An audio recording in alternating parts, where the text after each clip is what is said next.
Hi, this is Scott Garibay, and today I want to talk about Dungeons and Dragons, and I want to talk about the brand new story that was just dropped that announced that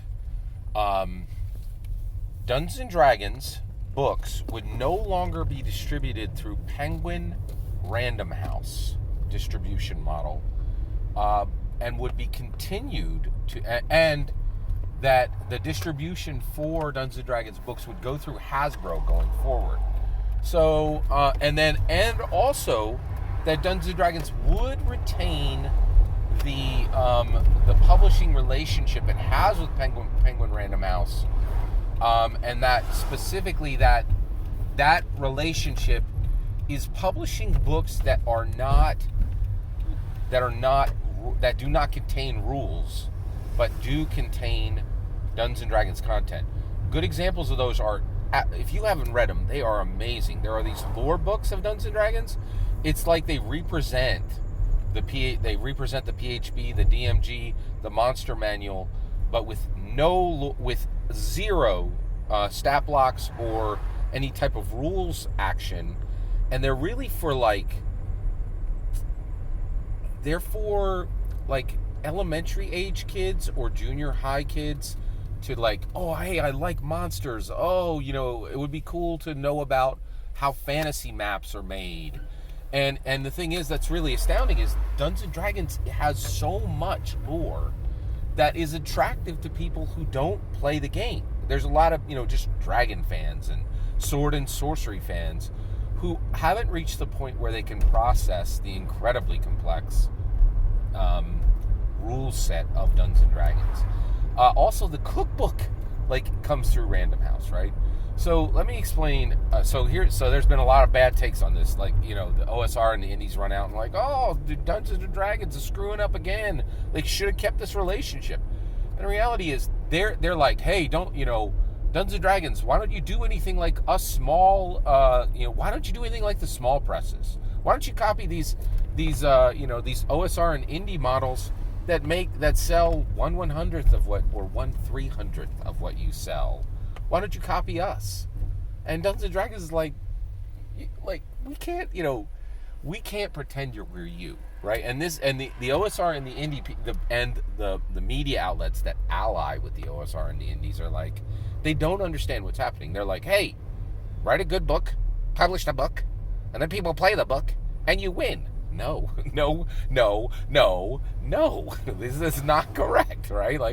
The planning that is happening on Dungeons and Dragons. Chris Perkins and Jeremy Crawford, they do their job, man. They are throwing it down, and there are D&D canon hardbacks dropping, right? That's one layer of planning.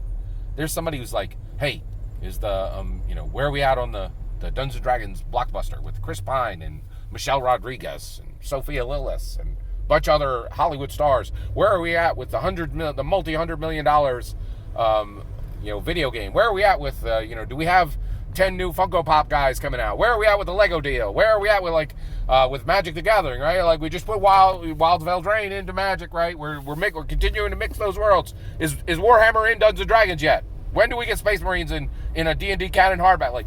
The level of planning is literally light years ahead of anyone else. And part of that is they're like, hey, do we got some jank 19th century book publisher sending our book out? Why on earth do we need to do that? We distribute content to Target, Walmart, Barnes and Noble every single day. What are these people involved in? Aren't they aren't they already out of business yet? Aren't they some barrel making paper print product nonsense? We don't need that. Cut it, right? That's where we're at, man. It is truly astounding, right? And this is the issue, right? Ain't nobody gonna beat Dungeons and Dragons until they know the arena where the fight is actually happening. And increasingly, OSR and indie show up confused, using the same tired processes to beat Dungeons and Dragons, and just whine and complain because they continue to get wrecked at the point of sale, right? Their stuff just doesn't sell, and you see this all over. OSR, indie content creator AJ Pickett, right? Bye, everybody. I'm leaving Dungeons and Dragons. Hello, everybody. That lasted 3 months. There's no one in OSR and indie, and I'm right back on Dungeons and Dragons. Right? Like, it's pretty astounding. It is really amazing. Like, the orbit, like the gravitational pull of Dungeons and Dragons is absolutely staggering. It is like hard to even explain how much traction, how much momentum, right, Dungeons and Dragons has. And I just want to point it out because there's so many people trying to drag it down. And I also want to build up and bolster Dungeons and Dragons for the next attempt to destroy it. We saw it in 1983. We saw it at the beginning with the Satanic Panic. We saw it at the beginning of in 2023 with the Manic Panic. Physical book burn, digital book burn. Ain't nothing changed with the date, right? And it's coming again. We need to protect Dungeons and Dragons, and we need to say, hey, it makes hard decisions so that I can stay ahead of the pack and teach everybody else how to do it. Every single word of that is my humble opinion. What's important is when I get to hear your humble opinion. What do you think of this Penguin Random House choice? I'd love to hear your thoughts. Let me know in the comments below. Please consider liking and subscribing, and have a wonderful millennium.